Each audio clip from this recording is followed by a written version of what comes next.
The ACN podcast is made possible thanks to the generosity of our listeners and sponsors, including the Agile Alliance. As a nonprofit membership organization, the Agile Alliance is an excellent resource to help you along your Agile journey. To learn more about the Agile Alliance and our other sponsors, as well as how you can become a sponsor or supporter of our show, please visit acnpodcast.org for more information.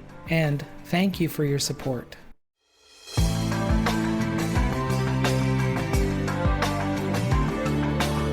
Good morning and good evening, everyone. This is the Agile Coaching Network.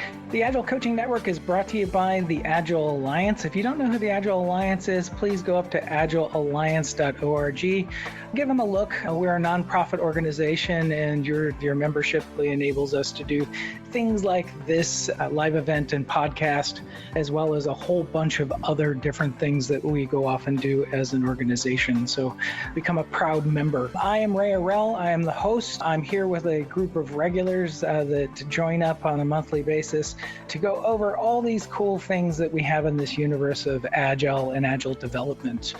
Lots of things going on in the world today. And I know that last podcast we talked about Black Swan events and how those Black Swan events affect teams. And I was having some great conversations with some good friends. And we were talking about just the concepts of unconscious bias and how it fits into coaching. And for people who may not have had experience with unconscious bias, or, well, you have had experience with it, but if you've ever had it happen, it encompasses a number of different things that are your first reaction to something. And that could be your unconscious reactions to gender, to age, to sexual orientation, to ethnicity, to way products are developed, to the way that you might look at a developer versus a tester versus a particular type of manager or a leader or whomever. It typically is that sort of first reaction of your first feeling about something. And to give you an example of that, it's like, this picture here that I put up, and for the people on the podcast won't be able to see this, but we've got two pictures here. One, a very clean-cut person sitting there, and then another person with tattoos on his face, still, clean-cut with a tie and everything else. But just your knee-jerk reaction, who do you think is more trustworthy? And I know that we don't have any direct way of getting a small poll at this particular moment, but just I want you to think to yourself, between those two images, who would you trust more? Ray, I'd point out the person without the tattoos is in a wheelchair. Yes, that is true. So there is the one person is handicapped and the other one is looking pretty, actually, I think he looks pretty cool with the tattoos personally. That reaction that you have to these individuals is what we face every day when we go to work. Those impulses themselves require very little effort. We go to a toolkit in our brain that just suddenly snaps back and says that person's trustworthy or that person isn't trustworthy, or you're guarded because of a particular bias that's in your brain. The system two, which is how do I now analytically or push beyond that first reaction and think about who that person is and what they're capable of doing. And those two systems are something that we each need to become very conscious of in order for us to gain a higher degree of effectiveness when it comes to biases, because we all have them. It doesn't make you a bad person that you have a bias at all. Everyone needs to embrace the fact that we have them and we need to address them. And so my opening question for us today is, as a coach, as a leader within an organization, I want to know how you detect biases in your team and in yourself. Likewise, I'd like to understand a little bit more about how you dampen those biases. Fully aware that we can't just get rid of them, but how do we minimize them so that they're not impacting our teams and they're creating a great work environment for everybody? And so with that, anyone on the panel, would they like to kick this off? Ray, and I would like to do this because I've been trapped in my biases more than once, and at least sometimes I at least could recognize it afterwards and be more conscious about it because of that. And actually, the way I try to at least dampen the impact on myself is think about what you just thought, if it somehow is an extreme reaction. Like if something like a flash goes through your mind and you think that's how it is, stop and think in some way. And that can be regarding to persons or to methods. And I had some experiences with my teams, especially with forming teams. I try to tell these stories in the beginning, to tell them, actually, I know I'm stupid on things. Call me out on those if you see them, because obviously you see me from the outside, and so probably you might be much more easily able to detect it. And that makes the first step to discussing things like this and getting an open mind about what you see and what you prefer and what you feel. And then this goes away. And sometimes if you make a mistake that maybe it might just seem like a bias and even isn't, if people don't talk to you about it, that will be always bad. So get the openness to try to discuss it. And as a coach or leader, be vulnerable about your weakness here, and everybody has one or the other. That's definitely my recommendation. I like the fact that you're enlisting others within sort of the, could you give me an evaluation or call me on it if it's occurring. I think that's really, really cool. Hendrik, do you have an opinion on this? No, of course not. Yes, I do. Okay, I have a lot of experience, and a bit like Jörg was saying, I've also been finding myself trapped in this. And the thing is, really, unconscious bias is because you have them and you're unconscious about them, and that's really bad because you're not particularly proud of yourself, I think, when you detect one, right? So I think, first of all, it always starts with yourself. Before you can help others in working with unconscious bias, I think it's very good to understand the nature of unconscious bias and the mechanisms, the psychological mechanisms that go on inside you. Now, the problem is, how do you get this from unconscious to a bit more conscious? And here, what I try to listen to is my feelings and emotions, because feeling is feedback. And when I observe something, especially unpleasant things, then I start thinking, okay, so what gave me now this strange feeling? So just as an example, I was once running a training, and there was one student in that training, and somehow he was saying really good stuff, but he annoyed me. I was recognizing, I feel annoyed by this person. What's going on? So I had the chance to a bit observe myself and reflect, and then I recognized, hey, he reminds me of a guy I met, I think, 10 years ago, who really annoyed me. He really made me mad. And this guy, unfortunately, had very similar physiognomics. He looked very similar from his gestures, from the way his facial expressions, but he was, of course, a completely different person. So then I understood, oh, that's why he annoys me. And in that moment, the thing went away. So I think observing yourself is really the first thing you can do, and observing your feelings and dig a bit deeper into where do they come from. That can give you cues. And then, of course, like Jörg was saying, cues from other people. So especially people you can trust, people who have the guts to tell you, okay, come on, what you just said or did, are you aware of this and that? That's, of course, like a treasure when you have this kind of environment in your team. And I would, as a coach, always try to get a safe environment, a psychologically safe environment where things like this can be addressed. So cool. That's a bit my take on it. Thank you. Diana? I think for me, one of the most important early collaborative skills to develop on teams, even before retrospectives, if you can believe that, is the ability to give and get feedback, interpersonal feedback from peers, from your team members. And it's not enough to just do a training on it, but then as a coach, it's important that I model seeking feedback so that people see that it's okay to ask for it and it's okay to give it and so on. And this is one of the areas where it's really important for me to call out.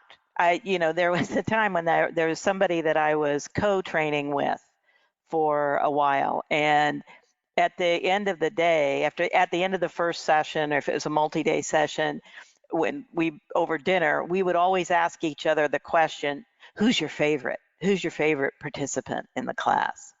Because of course, bias toward is just as important as bias against, right? And so we would share with each other, oh, this person's my favorite because I've seen, smiling at me a lot, or, whatever, I really like their answer to X question or something like that. And we would share with each other who seemed to be our favorites. And then we could check each other that we weren't favoring that person during the workshop or when we're working with the team. And so you can create some alignments like that in terms of how you can help each other. And then also just asking, just say, there's a lot of things I don't know. If I'm new to the company, there's a lot of things I don't know about this company. I have opinions from other companies I've been in and other working relationships I've had. Please tell me if you see me doing something that feels unfair or not, or discounting to someone, or microaggressions. I want to know when I'm doing that because I'm trying to get better. And asking for that, and then repeating that ask.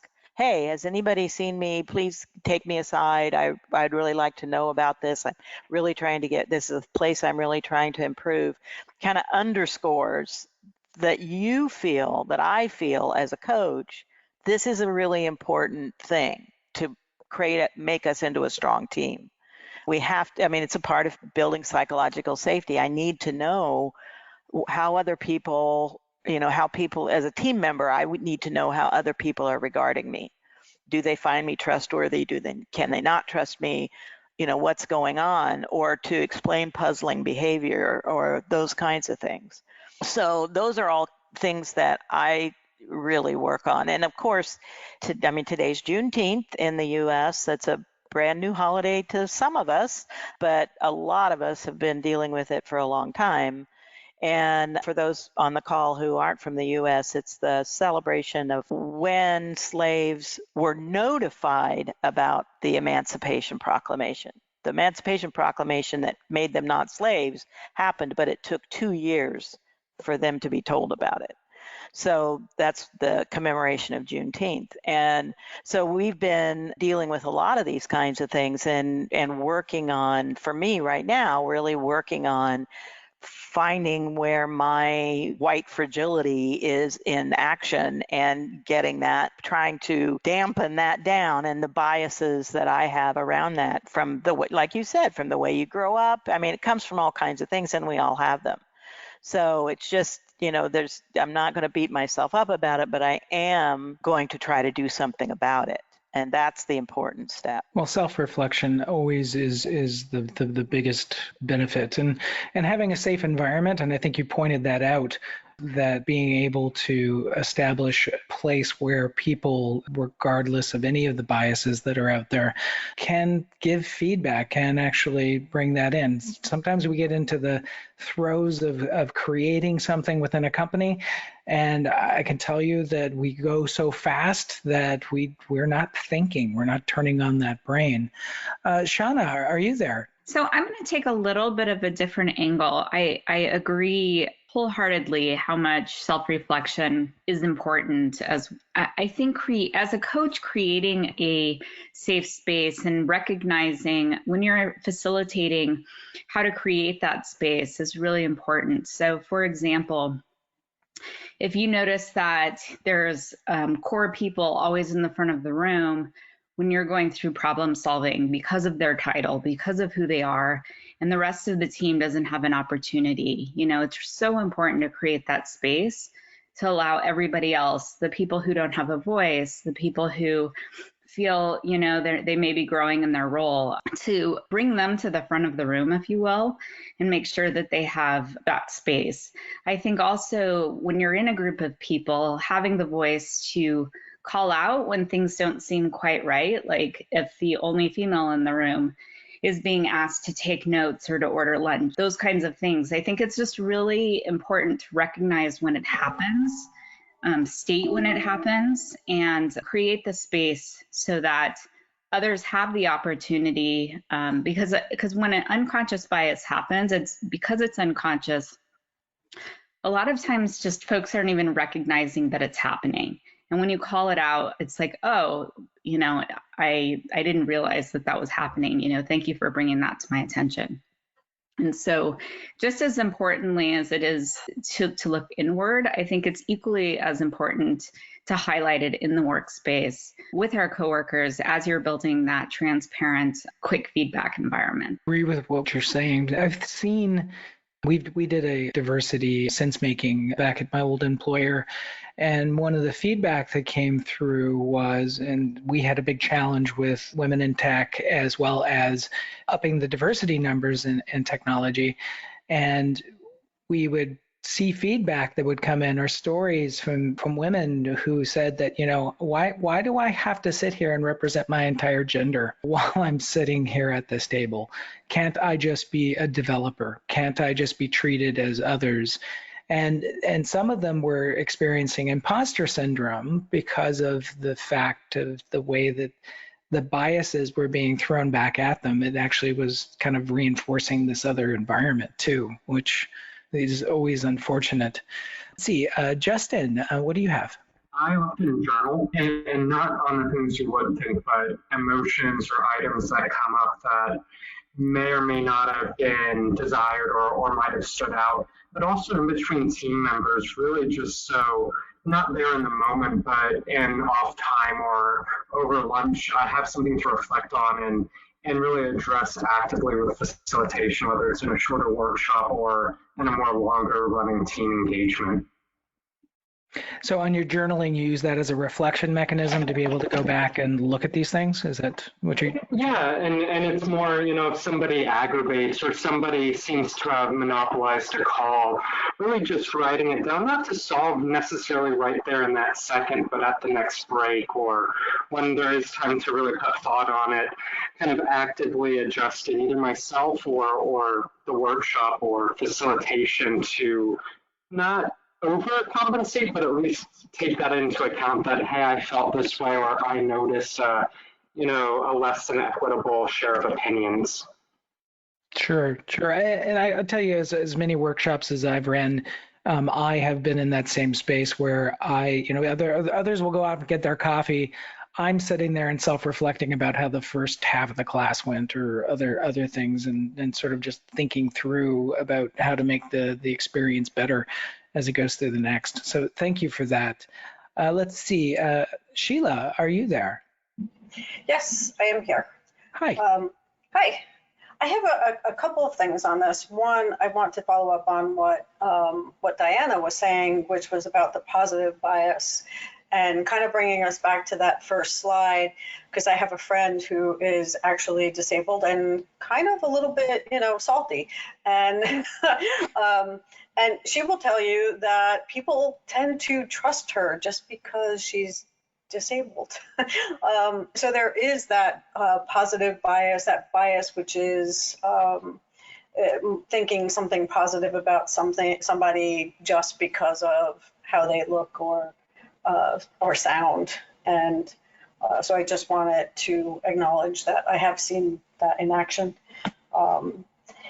And the other thing I wanted to bring up was that sometimes, I know it's unconscious bias, but sometimes after you actually have said something that that you shouldn't, and realize that it was based on an unconscious bias. And I always feel the need to take somebody aside if I've done that, and to apologize and to kind of work through that, to let them know that, it wasn't, I didn't mean that in the way that it came across, and, and to kind of get that out in the open so that it can be, an agreement can be reached, and you guys can kind of work through it and know that you're aware of it.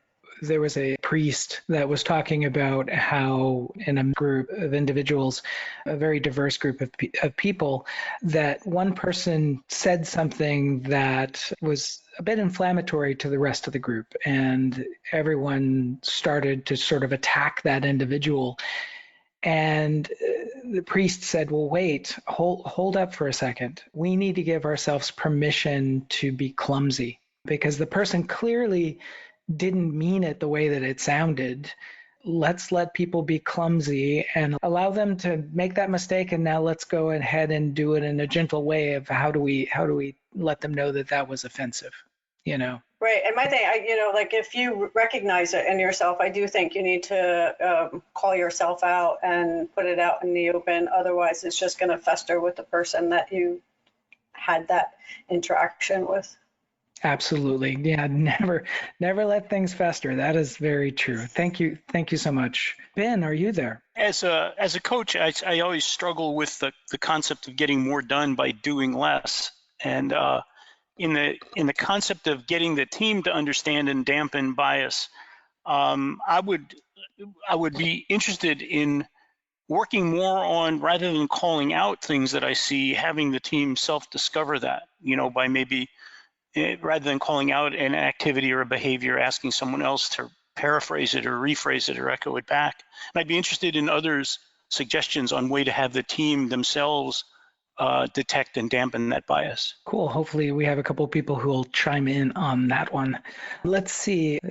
Divya, is that how you pronounce your name? Yeah, so talking about the biasness, for me, the step one is to recognize and openly talk about it in a team atmosphere. I mean, the more we shy about talking about it when these things happen, people shy about confronting as well, regardless of one-to-one or in a team. So in my experience, we have something called team norms, where one of the topic for many years at least have been the diversity and inclusion, and not just diversity, but the inclusion part is very important, because when you're biased, you don't really realize the other person is different than you. That could lead into assumption or different kind of conflicts. So to me, the key is talking about it more frequently with your team, with your leadership, with your management, and make people comfortable to address when these issues happen. Yeah. Do you do that sort of in a retrospective fashion, or do you just make that a special subject? So in multiple projects, I've had multiple strategy in including it. In the recent one, we included in the all employee by the manager who's leading the unit. In the previous project, you would just have one of the retrospective, once in a quarter, just to include that. In other places, you have these learning sessions, so lunch and learn or learn and grow or something like that, and then you include a slide about it. So as long as it's being done, not overly, but frequently enough, it opens up. Depends on which project you are in at that time. Okay, that makes a lot of sense. Hey, thank you for your comments. Andrew, are you there? So recently I found out that my boss was recently overlooked, 3 years ago, overlooked for his role because he didn't go to an interview with a tie and a suit. And then the people who took his role were subsequently sacked because they didn't live up to the job, and now he's in that role. And I guess the kind of thing I'm getting to is, how do we educate management to look for people for the real skills and the way they're doing things, rather than looking at things like suits and ties? Because I've always encouraged people to dress for the day. Like, if you want to come to work in jeans and sneakers, go for it, because make you feel comfortable. But how do we get away from that management, idea that you have to come to work in a suit and tie? It's interesting is the company I used to work for didn't have suits and ties. And the only time that you would put on suits and ties is when you were meeting with other people with suits and ties. And I can tell you the amount of snarky comments that you would get as you're going to a customer meeting wearing a suit, because everyone in the company is now looking at you. Oh, you're going for your next job interview. What are you doing? Dress has an incredible effect in certain industries still to this day. And yeah, you're right. You shouldn't be able to look at the individual and go, oh, you didn't put on a suit. Maybe they couldn't afford a really nice suit. Maybe it's, or you're sitting there in an old J.C. Penney suit, and then you get judged for being you're in a suit, but you're not in the right suit. Those are things that, yeah, I do agree. Getting past them, that's something I think as cultures change. I know that tech has changed to where blue jeans are, they're quite common. You don't get as beat up, but in other industries you do. But thank you for that comment. Let's see, Deepjan? So I think I'm going to reconfirm what I heard from Divya. I am a part of the D&I committee in my organization. And what I see mostly is a lot of times the bias is unconscious. And again, mostly because we don't know a lot of things. For example, when I came to Canada, I actually referred to one of the indigenous groups with a certain specific term, which is very common in my country, but I learned that it wasn't welcome here. It was kind of a offensive term, so I had to correct myself. So I think to the point as to when should we bring that out, I always encourage my teams to talk about it right after it happens, and not really wait till a retrospective or like a group meeting, because it's important to the person who it's really possible that the person who's on the receiving end of bias can clarify that, and like we discussed, the person who is biased is probably biased because they don't know that they're biased. So it's important to learn, of course, and it's important to convey the message very, very quickly. Like as soon as you get the bias, you might do it individually, you might do it with some arbitration if it's that serious, but I think it's important to convey that very soon and get it resolved. Thank you for that. Let's see, Sheila, are you there? I was thinking about what you were saying about dress, and I thought of several things. In my first job out of college, I was trying so hard to look professional, and I came in a suit with my hair up in a bun, and I was working in a company that did access control systems, and they both did the software and the hardware. Nobody would talk to me. And I realized they were all wearing t-shirts and jeans. So after a few days, I broke down and got out all the clothes I'd been wearing to school, and everybody started talking to me, and I found out they thought I was an auditor. And they've been told not to speak to the auditors.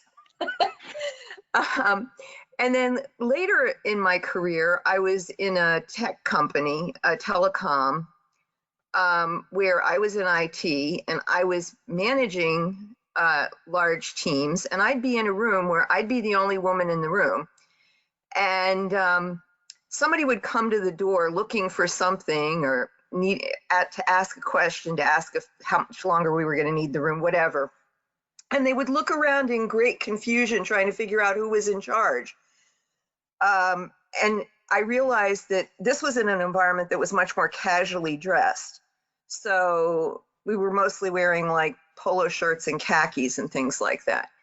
And I realized that I had to get some upscale jewelry and things like that so that they'd even think that I might possibly be the one they were looking for.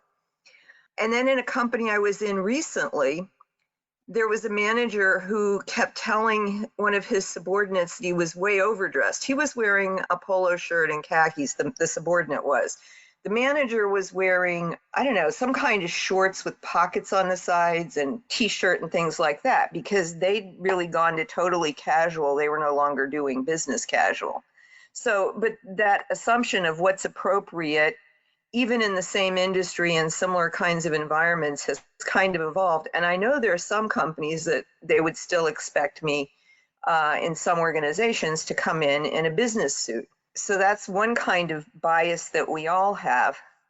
The other thing I know I've been aware of is that I've had Americans complain about Indians who don't speak English. Now, my husband was from India, and I have to inform them that there are several standards for the English language, and Indian English is one of the recognized standards. So their English is perfectly correct. It's just not the dialect we're used to in the US. So again, that's one of those things that it depends on your perspective. And I'm sure a lot of the people from India have trouble understanding all the American slang because we can be very informal. Oh, absolutely. And that the ability to be able to recognize that some of the slang that we use has no context whatsoever is really, really difficult. So anyway, thank you for your comments. Brian, are you there? This has to do with the earlier comments on when you're doing troubleshooting and you have perhaps upper management there, and they seem to dominate the arena. And it makes it a little bit more difficult to get to the root issues. And if you're a coach or you're there on a contract for a certain amount of time, when you leave, it might go back to the same way that it was prior to you being there to begin with. So I think it has to do with leadership maturity and their inner consciousness, because as we have discussed, we all have biases. And so management and leadership are, to me, two different terms. And getting to a leadership where you understand your own consciousness and your aspirations and your aspirations you have for your organization, and how you yourself, no matter what role that you're in, understand your biases and what you have the ability to get better at, is also reflective of the leadership style as well. There's an excellent book out I'm finishing reading on Mastering Leadership by Adams and Anderson. And it goes over, I don't know how many years of studies that they've done internationally. And they've discovered that, and don't quote me on this, but they've discovered that as little as 1% of leaders are effective throughout the world. I'm thinking, whoa. But anyhow, if you look at that, you can take a self-assessment, test yourself to look at your own leadership style. And it's a way to help you become a more effective leader and, I think, coach and a better person. And that's all. Well, thank you for that. Appreciate that. And, if you look at from the leadership stance of being 1% effective, there is a strong correlation to why most strategic strategies don't come true. I think it's less than 10% of the strategies that are implemented by corporations actually become real. And that's partly due to that. I know that we still have a lot of hands up, but I want to ask the question really quick. Do we want to pivot to the other questions that we have? If you guys want to pivot to those questions, please raise your hands. Here we go. We got a lot. There's a lot of hands up. So I'm going to put all hands down. The number one question that we've got: what techniques / materials do you have for changing mindset from an output to an outcome-based mindset within your company? And let's start off. Let's see, Shauna, do you want to start that one? So there's a few things that I do with my team. I think that the first thing is to lead by example. And so one of the things that I consistently do with my teams is to help lead them in a facilitated way to understand the problem that they're trying to solve and the value that it's going to bring to their customers. And finally, how are we going to demonstrate that?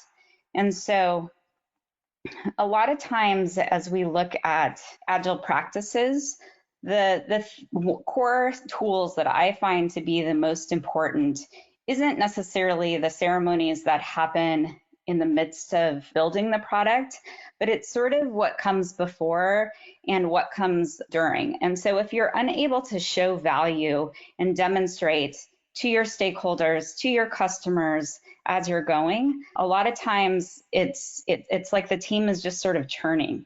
You see them like, oh, it's the end of the sprint. We're just going to throw the work into the next sprint. But they haven't really thought as a team. Do we all agree and are we aligned on the problem that we're trying to solve? Do we understand what the problem statement is? And as we're iteratively building that, can we show what it looks like incrementally throughout so that we can continuously show how we're building towards solving for that problem? And I think like those core things kind of come together, and helping the team bring the right folks in the room and have the right conversations is really the critical piece of being able to say, like, however many stories that you work in a sprint isn't necessarily, you're just churning work. That's not getting to a value-based way of working. What you really need to do is show the problem that you're trying to solve for your customers incrementally. And that's really how you change the narrative. And however the team needs to get there, I've helped them build out a script. So it's like, they're like, I just don't even know how to tell that narrative. And it's like, okay, So as we're talking about the problem that you're trying to solve, just tell me freely how you're solving it. And I just quickly write something down, and it's like, okay, let's turn this into maybe a demo script of how we're walking through the problem with our customers. So there's a lot of different tools that I think you can use, but it's really about building that narrative before and during and after while you're building. Great. Those are really great ideas. Thank you for that. Rebecca, are you there? Yeah, I had one question about landing zones as a way of keeping, and I just wanted your perspective on that, Ray, because I know they were used or misused, but it's not just output of a particular number, but it's balancing a set of things that you want in a product. So would like your reaction to that about changing mindset from, how many story points you get. Sure. Yeah, I've seen landing zones used both very well, because they were used quite heavily in the early days of Intel Corporation about what we were going to go produce. And for those who don't know, I spent, 3 decades in that company, but I've also seen them abused as well. So landing zones typically are your top 5 key features that are going to be the things that will make this a marketable and customers will be happy, and the overall perspective of what we as a team need to be focused on. And those landing zones tend to shift a little bit, just like when weather gets bad. If you're landing a plane, you might shift the landing zone. You might come in from the runway a different direction, or you might come a different flight path in through there. The flight path is not as important as we're still trying to get to Dallas, or we're still trying to get to a particular location. What way it was abused is that a landing zone suddenly became this long laundry list of about 200 different key items. Yeah. And to the point where nobody knew what to focus on. So yeah, so I've found that effective landing zones where you are agile about them, in the fact that you might want to recalibrate those outcomes based on the current situation right now, are very powerful. But you're right, it's not 200 features and performance numbers that way. Well, and then the one other thing just to note, a true landing zone to me is written in an outcome sentence, she said, a script or a customer experience or something that that this is how it will change the environment, versus the abuse of the landing zone came that it was written as outputs. 37.5, whatever that might be, or whatever. Yes. Yeah, and it's like irrelevant, and everyone then begins to focus in that sort of that output mindset versus the outcome mindset, which is. Thank you. Yeah, thanks. That's okay. Great. No problem. I would like to reflect on one thing here, and what this discussion just reminded me also about the spread of OKRs that we see in a lot of companies, where the original idea, I think, of translating a vision or a customer perspective into actions on a team level, that is good. But very often we get lost in this translation via OKRs, because all of a sudden you have an OKR and that needs to be measurable and God knows what. And then we get lost in translation, because then all of a sudden the whole thing starts shifting from an outcome for a customer to an output of the team. So I think a reflection that I have here is that OKRs as a tool, it's a double-sided sword. You need to really watch out what you're doing there. Otherwise, you can easily lose the focus on the outcome. Yes, I totally agree with you. And I've seen the abuse of OKRs and the case of IMBOs, management by objective, and all the other derivatives of that in that case. Diane, I noticed your microphone went on. What do you have? Yeah, well, one of the things that I think, particularly if we are a product company, if what we're building is a product for some customer to use, right, or customer to hand to someone to use, the really old concept of personas. Who is this person, or who is this group of people, but particularly, and who is representative of this group of people that we are building this thing for? And, what are their trials and tribulations? What's their context? what what are they looking for from us? I mean, back in the day when I was working with a group of manufacturing folks they were building the probes that you used with oscilloscopes. We actually did a field trip and went to a hospital to see those probes in use, because the teams in that manufacturing floor were all focused on output and their quality was going down. And so when they went to the hospital and they saw people using the probes, and then they talked to some patients who had had the benefit of accurate diagnosis because of the usefulness of the probes and the oscilloscopes, they had a whole other way of thinking about their work.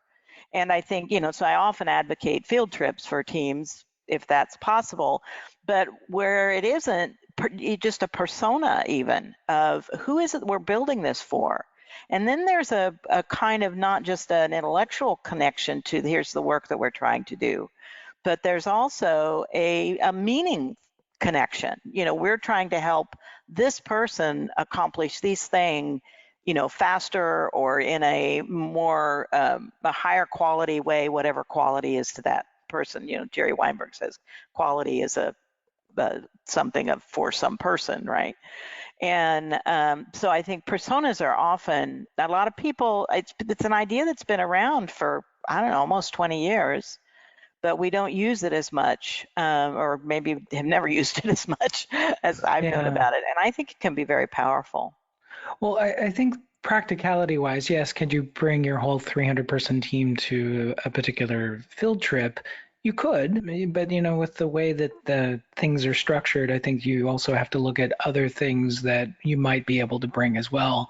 I was over at GE, I think it was GE Innovation Center over in Menlo Park, and they had created almost a holodeck where it was like a circular room that you walked into, and they could actually display the customer environment within this place. And they showed like pictures of, here's a nuclear reactor control room, and you could see all of the instruments, you could see the people working, and it felt like you were in that space.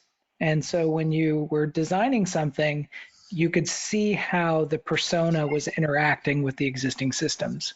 So that if you made something drastically different, you might have confusion, and you don't want confusion in a nuclear reactor room. These are things that you need to be able to give that customer perspective close. So innovations like that, using photography, using video, using whatever you can to get that experience through, I think is very important. What I try to do, and that's pretty much what you said, is to get an early user flow, including emotions to the people doing the work. So what do the people really feel using it? Do they feel relaxed after additional diagnostic functions because they now trust the system? Do they feel joyful because they discover a new function? So what do I really want to make them feel to get this emotion thing in there and not make it a technical thing for the unknown user? And personas are a good thing to do this, get them as real as possible. Yeah. Now, how did you judge emotional reaction? I'm just curious. For the way of defining the product, I just start with what feeling do I want to create, so that it's not only about facts and numbers, but as well as reaction. So driving as well innovation by that. If I want to create a discovery that surprises my customer, obviously I can't do it the old way. I really try to do it with drawings, faces, or just using the words, and then judging it. Sometimes you can if you get really direct customer feedbacks on first experiences. Normally emotions come really, the positive ones, on the very first experience in the strongest way. So get somebody to try out your product and see how he reacts and see whether that fits what you really wanted to achieve.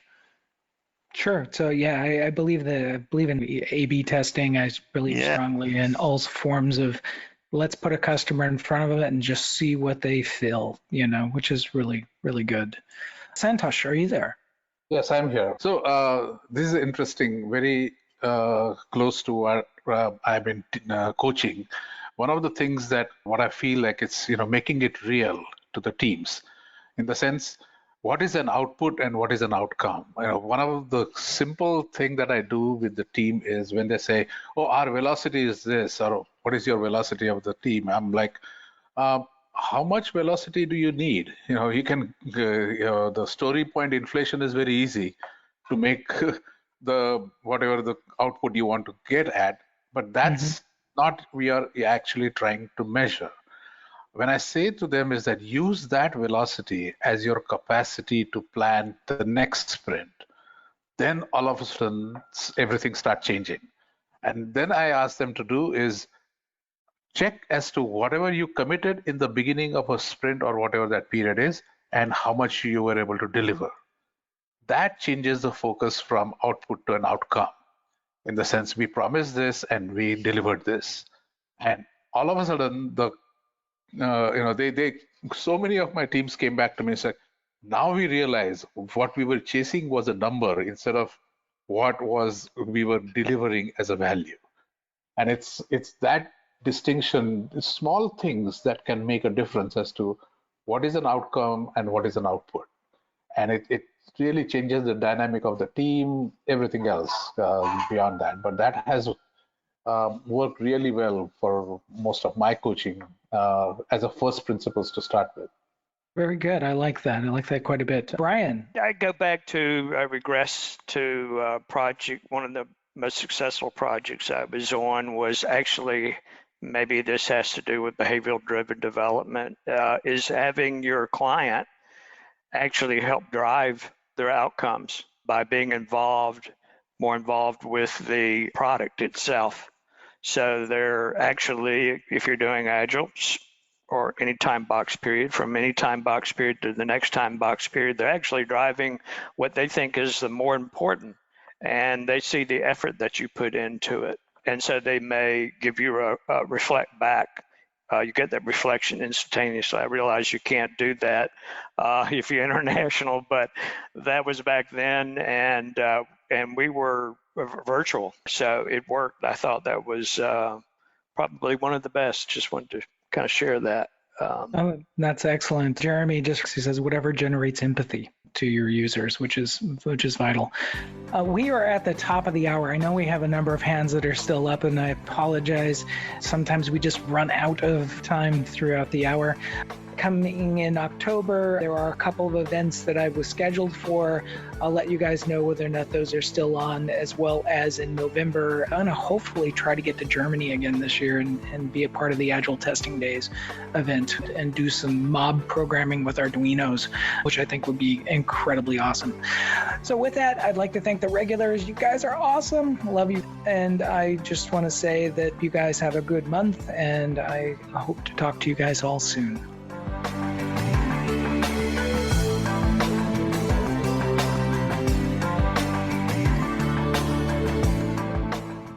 This podcast is provided by Agile Alliance for educational and informative purposes only. To find out more information about the member-supported Agile Alliance, please go to agilealliance.org to find out about more upcoming events, as well as different programs that are available to help you with your Agile journey.